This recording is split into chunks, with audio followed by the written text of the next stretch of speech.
અને મહત્વના સમાચારો પર નજર કરીશું। જૂનાગઢમાં ગિરનાર પરિક્રમામાં માવઠું વિઘ્ન બન્યું છે। આ વખતે સીઝન વગરના વરસાદથી ગિરનાર પરિક્રમાના રૂટમાં મોટા પાયે ધોવાણ થયું છે।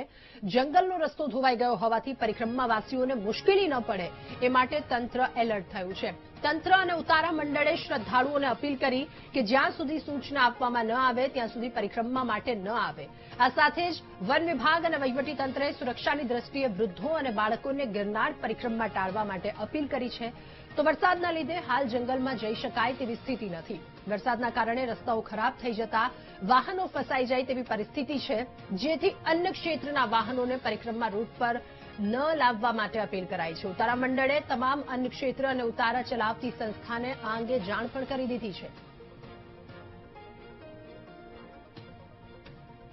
ત્યારે વહીવટી તંત્રએ ये थोड़ा डैमेज हो गया है, तो इस डैमेज के कारण इस रूट पर जो भारी वाहन है वो बिल्कुल भी नहीं आ जा पाएंगे। कि अगर गए तो वो वहां पर उनके फंसने की संभावना रहेगी तथा वापस से उसको निकालना एक बहुत बड़ा चुनौती हो जाएगा।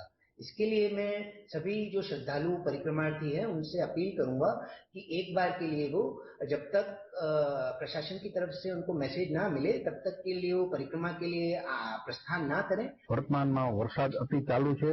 हजी आवनारा 5 दिवस वरसादनी आगाही है।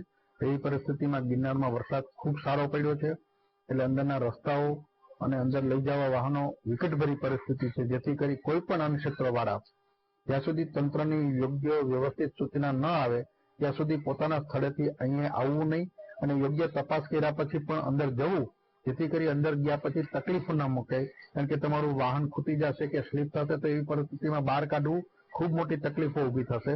જેથી કરી દરેક અન્નક્ષેત્રોને અમે અપીલ કરીએ છીએ કે પરિસ્થિતિ જાણી અને પછી જ પોતાનો નિર્ણય કરે અને પછી જ આવે।